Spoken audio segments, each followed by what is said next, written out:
O ano era 1965 e o Vietnã estava prestes a se transformar no palco central da Guerra Fria. O que antes era um conflito regional entre Norte e Sul passava a se expandir para proporções globais, com os Estados Unidos mergulhando cada vez mais fundo no atoleiro vietnamita. Era a escalada que mudaria não apenas o destino de uma nação, mas o rumo de toda uma geração.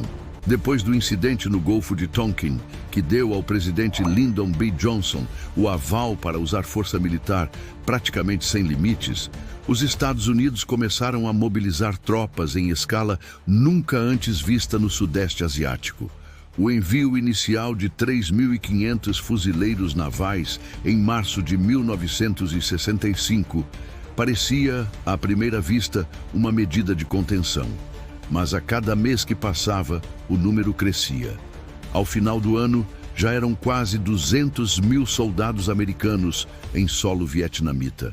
E junto com os homens, vieram as máquinas da guerra. Aviões B-52 sobrevoavam os céus, despejando toneladas de bombas sobre florestas e vilarejos. Era o início da Operação Rolling Thunder, a campanha aérea massiva contra o Vietnã do Norte. Durante 3 anos ininterruptos, centenas de milhares de toneladas de explosivos foram lançados numa tentativa de enfraquecer o inimigo. Mas o que os Estados Unidos não esperavam era a resistência férrea do povo vietnamita, habituado à selva, à dureza da vida e ao espírito de luta. Enquanto Washington acreditava que seu poder de fogo esmagaria o adversário, os combatentes vietcongues respondiam com táticas de guerrilha cada vez mais sofisticadas. Túneis subterrâneos serpenteavam por quilômetros, permitindo que surgissem do nada, atacassem e desaparecessem como fantasmas. Armadilhas primitivas, mas mortais, transformavam a selva em um campo minado invisível. E os soldados americanos, embora equipados com o que havia de mais moderno, logo descobriram que a tecnologia não era suficiente contra um inimigo que conhecia cada palmo de terreno. E aqui eu já te faço uma pergunta. Você acredita que a tecnologia vence sempre a determinação? Deixe sua opinião nos comentários, porque essa é uma das reflexões centrais da Guerra do Vietnã. As cenas que chegavam à televisão norte-americana mostravam helicópteros pousando em clareiras improvisadas, soldados em patrulha com o olhar desconfiado, explosões iluminando a noite e vilas inteiras reduzidas a cinzas.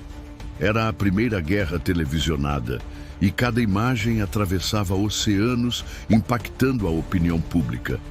Enquanto os líderes insistiam que a vitória estava próxima, os americanos comuns começavam a se perguntar: por que estamos lá? Vale a pena tanto sangue? No campo de batalha, a realidade era cruel. Em novembro de 1965, ocorreu a Batalha do Vale de Ia Drang, a primeira grande ofensiva entre tropas dos Estados Unidos e forças regulares do Vietnã do Norte. Foram dias de combate intenso, onde o uso maciço de helicópteros, como transporte e apoio aéreo, marcou uma nova era no modo de fazer guerra. Os Estados Unidos conseguiram infligir pesadas baixas ao inimigo, mas também sofreram perdas significativas. E o mais importante, ficou claro que aquela não seria uma guerra curta. O conflito começava a consumir não apenas vidas, mas também a própria estrutura social e política. As baixas aumentavam a cada semana, e o sentimento de que a guerra não tinha fim começava a corroer até mesmo os próprios soldados, que chegavam jovens, cheios de bravura, mas voltavam marcados por horrores indescritíveis.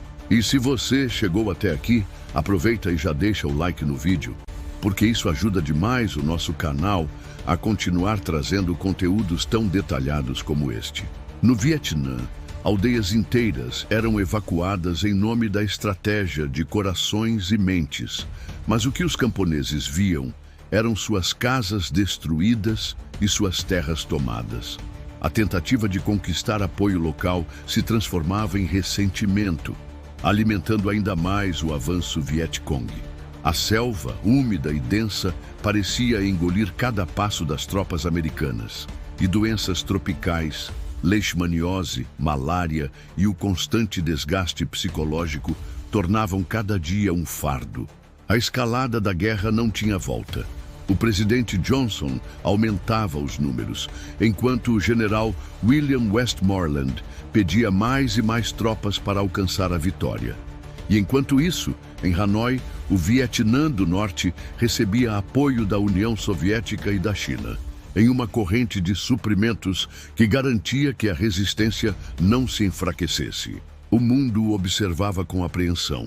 O Sudeste Asiático se tornava o centro do tabuleiro da Guerra Fria, e a pergunta que pairava no ar era: até onde essa escalada poderia chegar? E aqui vai mais uma chamada. Se você quer se aprofundar ainda mais em como líderes e ditadores moldaram a história moderna, recomendo fortemente o livro Hitler e Stalin, Os Tiranos e a Segunda Guerra Mundial.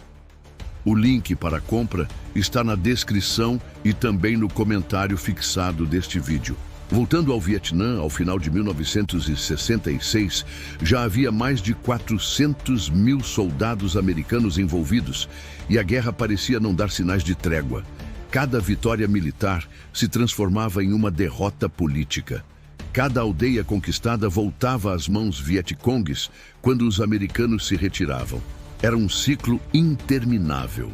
O episódio que narramos hoje mostra claramente o início do atoleiro.